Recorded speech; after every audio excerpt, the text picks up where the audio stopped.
सभी राजा अपना अपना धनुष बाण छिपा करके और लाइन लगा के परशुराम जी को दंड प्रणाम करने लगे।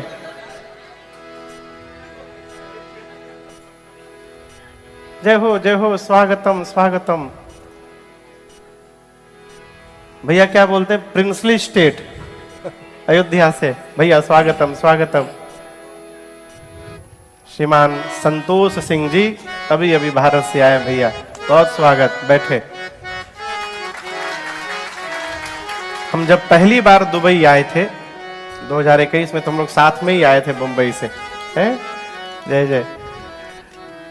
सभी राजा लाइन लगाकर परशुराम जी को दंडवत प्रणाम करने लगे, अपने अपने पिताजी का नाम कह के कि हम अमुक राजा के पुत्र हैं, हम आपके चरणों में प्रणिपात होते हैं। प्रणाम करके लाइन लगा के सभी राजा खड़े हो गए कतारबद्ध होकर। परशुराम जी ने जनक जी से कहा, जनक जी उस समय का एक नियम मैं आपको बताऊं, धरती पर किसी को भी क्षत्रिय सम्मेलन यदि कराना हो तो पहले परशुराम जी से एनओसी लेनी पड़ती थी। जब तक वो एनओसी नहीं देते थे तब तक कोई क्षत्रिय सम्मेलन कराने वाला नहीं। और आज मिथिला में पूरे धरती के राजा आए हैं, अब परशुराम जी को भनक भी नहीं लगी। जनक जी ने पूछा, हे जनक, परशुराम जी ने पूछा, हे जनक इतनी भीड़ क्यों लगी है आपकी सभा में? जनक जी महाराज ने डरते डरते सब बताया कि मेरे बिटिया का स्वयंवर था, स्वयंवर के केंद्र में शिव का पिनाक रखा था, ये सभी राजा उसी में भाग लेने आए हैं। अभी जनक जी बताएं तब तक पिनाक के टूटे हुए भाग पर श्री परशुराम जी की दृष्टि चली गई। और गोस्वामी जी कहते हैं, देखे चाप खंड मही डारे, जैसे मानो किसी ने आग के बीच में घी झोंक दिया हो। पूरा क्रोध भड़क गया, बोले ऐ जड़ जनक, निकाल करके बाहर करो जिसने शिव का पिनाक खंडन किया है, नहीं तो जहां तक तुम्हारी राज सत्ता है संकल्प करके उतनी धरती पलट दूंगा, तुम्हारी पूरी सत्ता समाप्त कर दूंगा, निकाल करके बाहर करो। जितने राजा आए हैं धनुष तोड़ने, सब लाइन लगा के खड़े थे। एक राजा बोला कि हम जानते थे, हमको पहले से पता था कि यहां पर यह बवाल होने वाला है। तुम क्या सोचते हो, हम तोड़ नहीं सकते थे? हमारे भीतर बल नहीं है। हम जानते थे कि टूटने के बाद बवाल होगा, इसलिए हम केवल नाटक करके चले आए। बगल वाला बोला, हम भी तो जानते थे कि बाबा जी पहुंचने वाले हैं, इसलिए हम वो नहीं तोड़े। अब मने मन अपने भगवान से सब राजा कह रहे, धन्यवाद प्रभु, आज समझ में आया, जाहि विधि राखे राम ताहि विधि रहिए। आज समझ में आया, बहुत अच्छा किया प्रभु, आपने तोड़वाया नहीं हम लोगों से। यदि हमसे धनुष टूटा होता तो इस बाबा जी आज हमको तोड़ देते। अब डर के मारे कोई बोल नहीं रहा है, तो सबको भय में देखकर श्री रघुनाथ जी मेरे स्वयं आगे आए और प्रणाम करके बोले, नाथ शंभु धनु भंजनिहारा, नाथ शंभु धनु भंजनिहारा, होई क्यों एक दास तुम्हारा, होई क्यों एक दास तुम्हारा, आय सुकाह कही यकीन मोहि, आय सुकाह कही यकीन मोहि, सुनी ऋषाए बोले मुनि कोहि, सुनी ऋषाए बोले मुनि कोहि, सुनी ऋषाए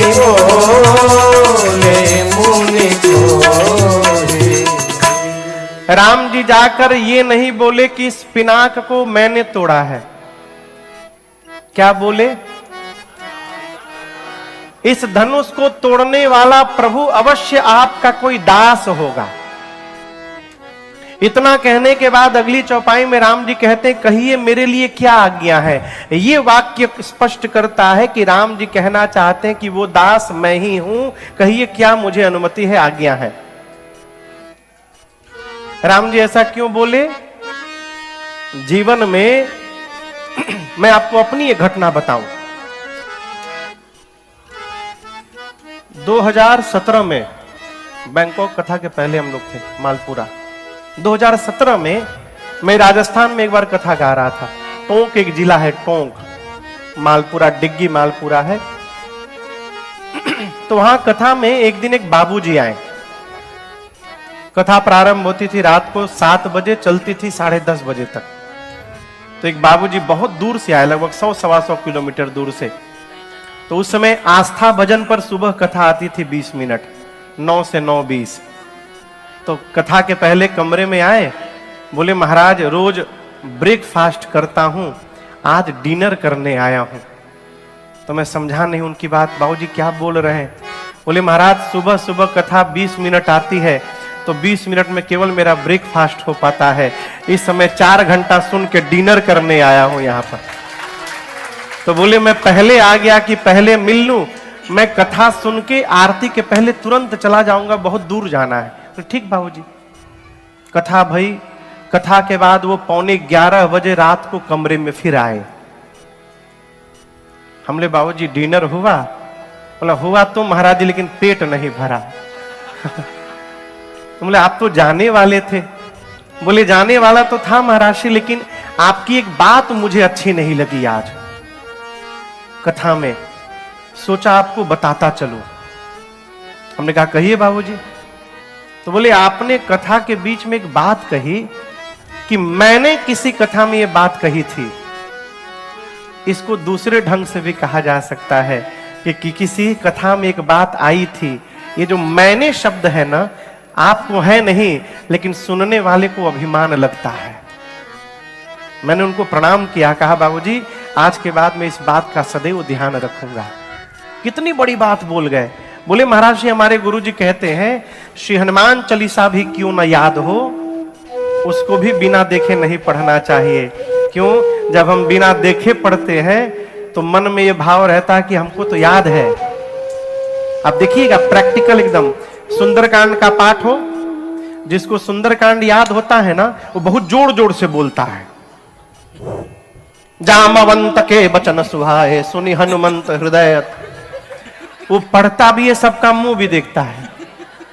कहे लोग जाने कि हम बिना देखे पढ़ रहे हैं, हमको याद है। अब बोले महाराज जी यदि पढ़ते समय ये भी भाव आ गया कि हमको तो याद है, यही अभिमान है। और यदि अभिमान हो गया तो पढ़ने का कोई मतलब नहीं।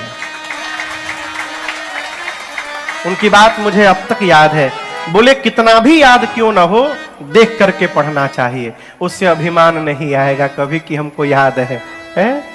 और दूसरी बात, देख करके पढ़ेंगे तो शुद्ध नहीं होगा। एक बार यदि गलत याद हो गया तो फिर वो छूटने वाला। दिल्ली की एक माई अब तो नहीं रही, भगवान के धाम चली गई, वो जीवन भर यही बोलती रही, तुम राक्षस काहू को डरना।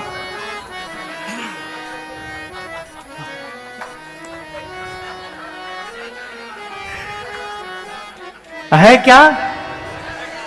है तुम रक्षक काहू को डरना। माई पढ़ती थी तुम राक्षस काहू को डरना। ये क्या है? गलत याद हो गया, वो गलत ही रहेगा, इसलिए देख करके पढ़िए। भगवान इस मैं से बचते हैं। राम जी नहीं बोले कि मैंने तोड़ा है, क्या कहा? आपके किसी दास ने तोड़ा है। आप भी प्रयास करिए मैं न कहना पड़े। ये मैं बहुत खतरनाक है। एक चिड़िया है मैना, के जानत है मैना के? कबीरदास जी कहते हैं मैना ने मैं ना कहा, मैना क्या बोलती है? Not me. मैना ने मैना कहा, तुम मूल भयो 10-20। और बकरे ने मैं कहा, तो कबीर कटायो शीश। है हमारे भारत में हरिद्वार में एक महापुरुष हुए, पूज्य श्री भिक्षु जी महाराज। उनका नाम था पूज्य श्री गीतानंद जी महाराज, उपनाम भिक्षु जी है। वो कहते हैं, ये जो तुम दिन भर मैं बकरे नियर कहरत हो, ये मैं की आवाज आती कहां से? कौन है वहां वाणी ये आती जहां से? अरे कुछ तो बता प्यारे, कुछ तो बता प्यारे, गर तुझको पता है। क्या महाराज? ये मुख बोलता है या तू बोलता है? मुख बोलता है, मुख बोलता है। बता तेरे मुख को, बता तेरे मुख को, कौन खोलता है? मुख बोलता है या तू बोलता है? मुख बोलता है या तू बोलता है? कांटा तराजू देखे हैं? तराजू कौन कौन देखा है? तराजू, उसमें कितने पलड़े होते हैं? 2। साधक पूछता है हम लोगों से, कहिए ये कांटे तराजू जो हाथों में तेरे, ये कांटे तराजू जो हाथों में तेरे, सोच समझ कर उत्तर दे, सोच समझ कर उत्तर दे। हाथ तौलते हैं, हाथ तौलते हैं या तू तौलता है? मुख बोलता है या तू बोलता है? मुख बोलता है या तू बोलता है? बता तेरे मुख को, बता तेरे मुख को, कौन खोलता है? मुख बोलता है या तू बोलता है? मुख बोलता है या तू बोलता है?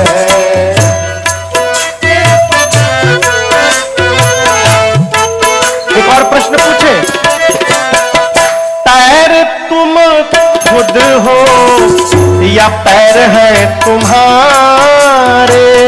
पैर तुम खुद हो या पैर है तुम्हारे?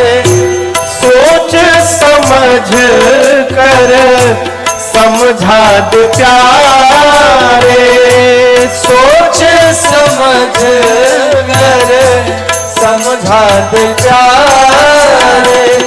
पैर डोलते हैं, पैर डोलते हैं या तू डोलता है? मुख बोलता है या तू बोलता है? मुख बोलता है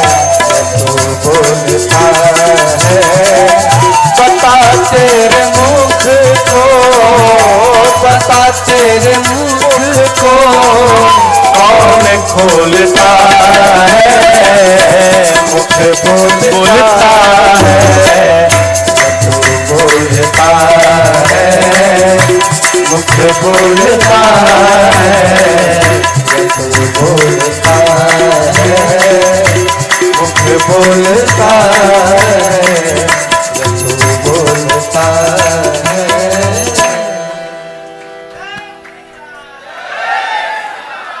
ये बात समझ में आ रही है?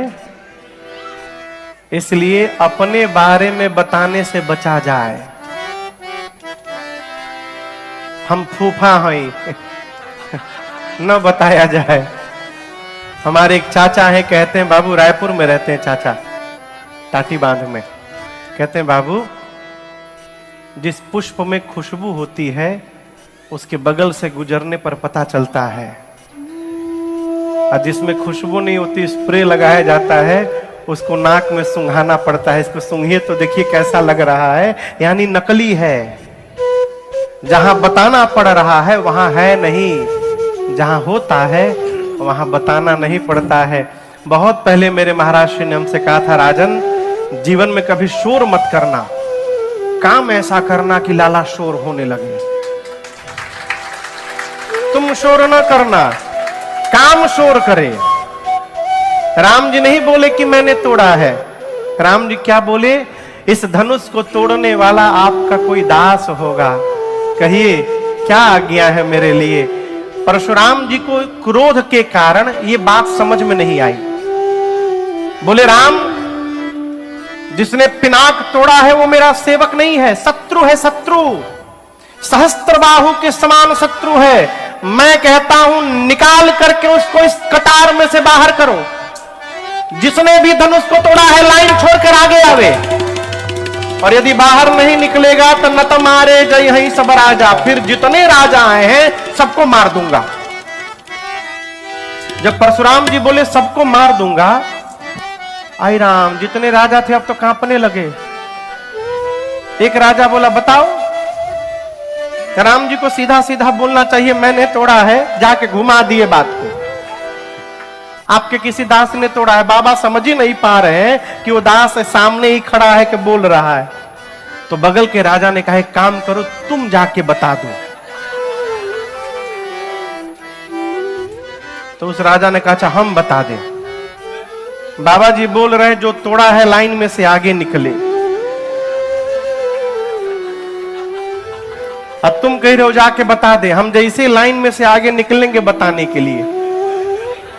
अब बाबा देख ली करी तो लाइन में से आगे निकल गया, कि मैं यह तोड़ले बा मेरे पहुंचने के पहले हमको मार डालेंगे। राजा ने कहा मरेंगे तो सब मरेंगे, हम अकेले मरने वाले नहीं हैं। अब राम जी मौन खड़े, कैसे समझाया जाए। लक्ष्मण भैया आए, राम जी को प्रणाम करके कहे, प्रभु लेट मी ट्राई एक बार हम थोड़ा प्रयास करते हैं। यहां गोस्वामी जी कहते हैं, सुनी मुनि बचना लखना मुस्का। अच्छा मानिए कोई आदमी बहुत क्रोध में हो, ठीक, और उसके सामने कोई जा करके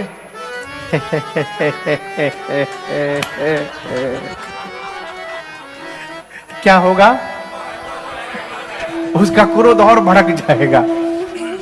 लक्ष्मण जी परशुराम जी के आगे जाके मुस्कुराने लगे, बोले कि आप धनुष टूटने के बाद ही आए हैं ना, उसी लिए आए हैं ना, धनुष टूट गया इसलिए आप चले आए।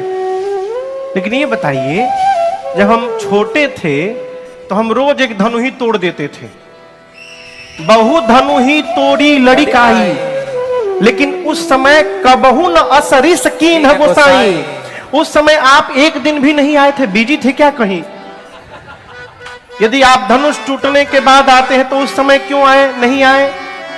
और उस समय नहीं आए तो आज क्यों आ गए? यही धनु पर ममता के ही हेतु। इस धनुष से इतना प्रेम क्यों है आपका? परशुराम जी सुने तो बोले, अरे अभी छोट लड़का हमारा से बहस करी। फरसा निकाल दिए, बोले रे रे रे नृप बालक, काल बस बोलत तो ही न संहारी। तू नहीं बोल रहा है, तेरी मृत्यु तेरे मुख से बुलवा रही है। शंकर के पिनाक की तुलना तू एक छोटी सी धनुही से करता है। लक्ष्मण जी बोले बाबा बताएं, किसी ने तोड़ा ही नहीं है, भैया ने जाकर केवल टच किया टूट गया। छुवत टूट रघुपति ही न दोष, रघुपति ही न दोष। भैया का कोई दोष नहीं, भैया ने छुआ टूट गया। परशुराम जी बोले तू मुझे जान नहीं रहा है, तुझे नहीं पता तू किससे बात कर रहा है। बालक तू है इसलिए तुझे छोड़ के रखा हूं, मैं बाल ब्रह्मचारी अति क्रोधी हूं। केवल मुनि महात्मा लोग मुझे ठीक से जानते हैं। ये फरसा देख रहा है, 21 बार धरती को क्षत्रिय विहीन किया हूं, 21 बार। लक्ष्मण जी हाथ जोड़ के खड़े हो गए, बोले मैं बहुत भाग्यशाली। परशुराम जी बोले अब ये बात कहां से बीच में आ गई। लक्ष्मण जी बोले मैं हूं इसलिए बोल रहा हूं, मैं बहुत भाग्यशाली हूं। आज मेरा सौभाग्य चरम पर पहुंच गया है। पहली बार जीवन में कोई वीर दिखाई पड़ा जो अपनी प्रशंसा अपने मुख से कर रहा है। सबकी प्रशंसा तो दुनिया करती है, आप अपनी प्रशंसा स्वयं करते हैं। लेकिन हम एक बात बोले, ये फरसा नीचे करिए, हम कोई कुम्हड़े की बतिया नहीं है जो तर्जनी देख के डरी जाएंगे। हमरो हाथ में धनुष बाण है। परशुराम जी ने युद्ध के लिए ललकारा। लक्ष्मण जी बोले हम लड़ेंगे नहीं आपसे, हमारे वंश में सुर महिषुर हरिजन अरुगाई, देवताओं पर, ब्राह्मणों पर, भक्तों पर और गौ माताओं पर, हमारे कुल पर इन पर प्रहार नहीं किया जाता है। क्यों? आप ब्राह्मण हैं। यदि मान लीजिए हम आपको युद्ध में मार दिए, परशुराम जी बोले क्या बोले? यदि हम आपको मार दिए तो ब्रह्म हत्या का पाप लगेगा, और यदि आपसे युद्ध में हम हार गए तो रघुवंशी होकर युद्ध में पराजित होना ये मेरे कुल पर कलंक लग जाएगा। जीतूंगा तो ब्रह्म हत्या का पाप, हारूंगा तो कलंक। अब कहिए नुकसान हमारा है कि आपका है? दोनों में नुकसान हमारा है, हम लड़ेंगे नहीं आपसे। परशुराम जी विश्वामित्र जी से बोले, तब तक लक्ष्मण जी बोले फिर इतना ही प्रिय धनुष था तो केहू के बुलवा के जुड़वा ली। परशुराम जी बोले देखिए फिर बोलाइए। राम जी बोले मुनिवर, बड़े लोग बच्चों की बात पर ध्यान नहीं देते हैं, हम आपसे क्या बराबरी करेंगे? हमारा नाम भी आपके नाम से छोटा है। आपका नाम परशुराम, मेरा नाम केवल राम। जाति में हम आपसे छोटे हैं, आप ब्राह्मण हैं, हम आप क्षत्रिय हैं। उम्र में हम आपसे छोटे हैं, हमारी आपकी कोई बराबरी नहीं। परंतु क्रोध के कारण श्री परशुराम जी का मन मस्तिष्क इन सब बातों को स्वीकार नहीं कर रहा है। अंत में श्री रघुनाथ जी को कहना पड़ा, मुनिवर मेरा अपराध उतना बड़ा नहीं है जितना बड़ा आपका क्रोध हो गया है। लक्ष्मण ने आपसे कहा कि पुराना था टूट गया, और आप युद्ध की बात करते हैं। अब राम जी अपना स्वरूप बदले, बोले मैं कहता हूं कहां स्वभाव न कुल ही प्रशंसी, कालहु डर ही न रन रघुवंशी। हम रघुवंशी हैं, रघुवंशी युद्ध में काल से भी नहीं डरता है, युद्ध करता है। ऐसा रघुवंशी राम परशुराम से नहीं लड़ेगा। क्यों? आप ब्राह्मण हैं, और परशुराम जी जो ब्राह्मण के चरणों में श्रद्धा रखता है वो पूरे संसार में निर्भय होकर रहता है। इसलिए हम आपसे लड़ने वाले नहीं। परशुराम जी सुने ब्राह्मण में इतनी निष्ठा, ये तो ब्रह्म है, भगवान है। अब पता कैसे चलेगा ये राम जी भगवान है? आप लोग धनुष देखे हैं? कहिए धनुष में कितनी डोरी होती है? धनुष की डोरी धनुष के एक छोर पे बंधी रहती है और उसके बाद पूरे धनुष में लिपटी रहती है। जब लड़ाई युद्ध का समय आता है तो धनुष का जो स्वामी है धनुष को पकड़ के अपने आवश्यकता अनुसार उसको झुकाता है और झुका के उसकी डोरी चढ़ाता है। ठीक ना? जिसका धनुष है उस पर डोरी वही चढ़ा सकता है। दूसरे के गाड़ी को खूब जल्दी नहीं चलाना चाहिए।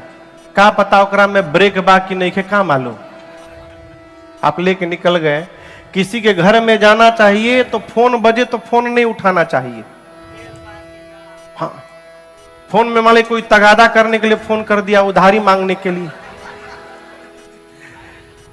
किसी घर बैठे हैं और डोर बेल बजे तो जाके गेट नहीं खोलना चाहिए तुरंत। भाई कौन आया आपके, इसको किसको मालूम किसके लिए खोलना है नहीं खोलना है।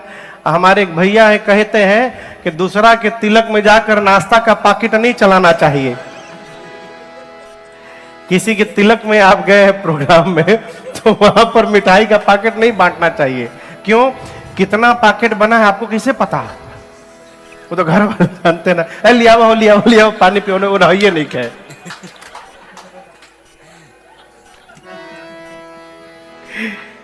यही कह रहे थे एक दिन हमको।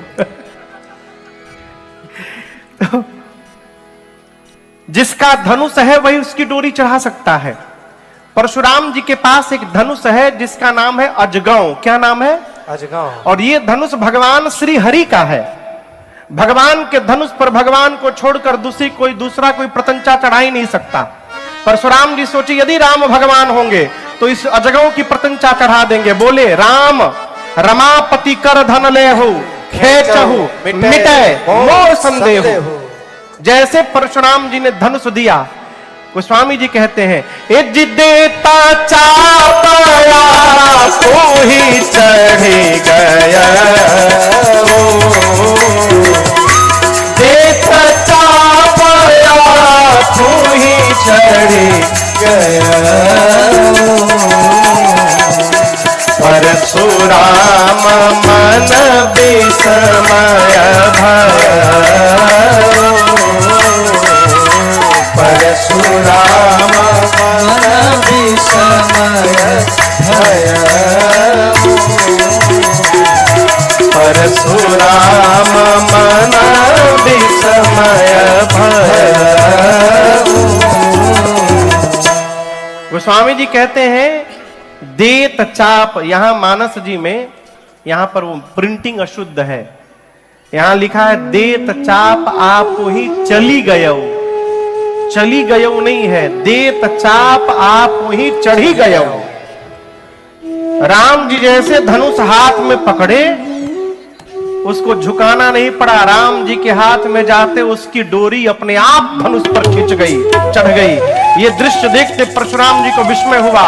हाथ जोड़कर 9 बार राम जी की जय जयकार की है परशुराम जी, और क्षमा याचना करके कि प्रभु अज्ञानता के कारण मैंने बहुत अनुचित कह दिया आप दोनों को।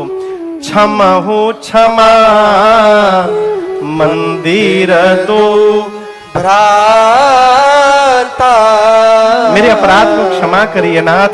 क्षमा याचना करके परशुराम जी